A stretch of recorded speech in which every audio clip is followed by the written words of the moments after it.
So the first thing that we would want to do within this module would be to clearly delineate what we mean when we say social protection and social services.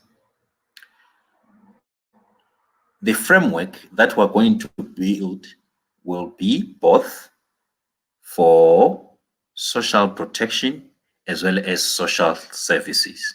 And we will call this social investments.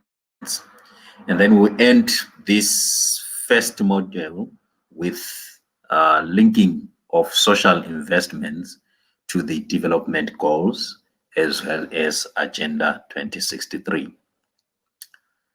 So, like I've already alluded, that social investments will be delineated in terms of social protection as well as social services. But in starting, we want to present the providers of social investments.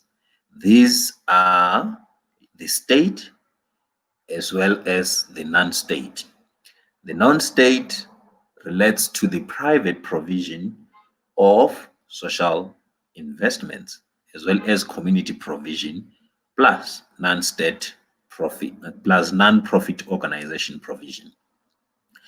In this module, we'll mostly concentrate on the state provision for reasons that we solely concentrate on the state because it is mandated to provide social protection as well as social services.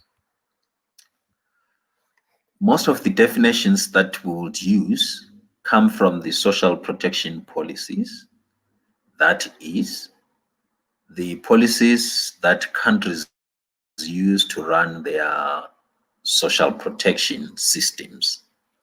So within these social protection policies are the definitions of social protection. And most of these definitions relate to social protection being a tool to access essential social services. So we then tend to have this connection between social protection and social services, which is shown within this framework that we would use as the workhorse of our course. So as we can see in this framework, social investment is split into two pillars. That is your social protection as well as your social services.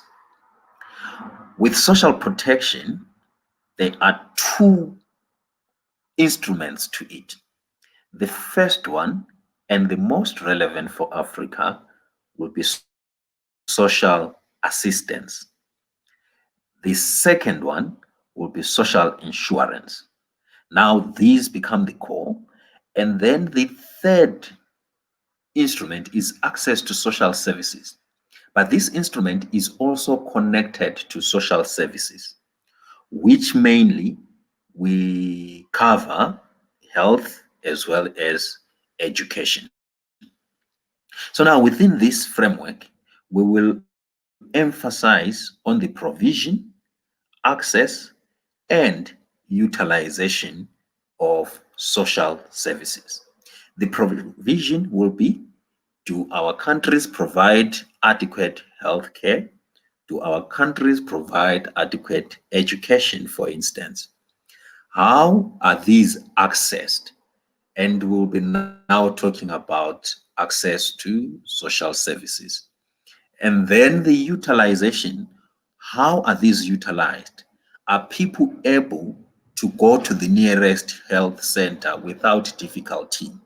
Are people able to go to school for less than 5 kilometers? Some go for more than 30 kilometers. So that's what we'll be now looking at. Your social assistance will be composed of 3 items.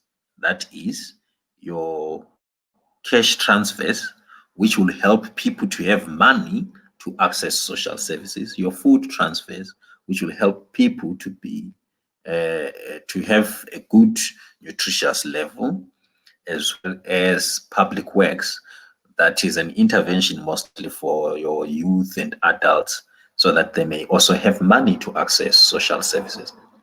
Social insurance will mostly compose of the 9 event contingencies that are provided by the ILO. We'll cover all these in details in the other modules. I'll end with the conceptual approaches that form our modules or our course. We would know the life cycle approach. Now, this one simply says interventions should be at each and every stage of life. That is, we may have interventions on children, we may have interventions on youths and adults, have interventions on the elderly. Then we have cross-cutting interventions on gender as well as disability. The social protection flow is becoming very famous because it is led by a consortium of agencies, and it makes sense in that it tries to guarantee universal access to essential healthcare for all, and to provide basic income security for your children, active population, that is that population that cannot earn sufficient income, as well as for older persons. So the social protection flow basically does that. Whilst the social risk management looks at social protection or social investment from a risk perspective, what it simply does is to emphasize the safety net function, which prevents or which mitigates against shocks that poor households usually face. So the main focus of the approach will be to assist the poor as well as the vulnerable households and individuals to better manage risk. The transformative social protection, this one has had a lot of take in the academic world, simply brings the element of rights within the social protection discourse. So here you find that the concerns of social equity, social exclusion, such as your collective action for workers' rights and upholding those rights, becomes key. And these are taken as a right that people must have. So this is all about our first module, and that marks the end of the definitions and concepts.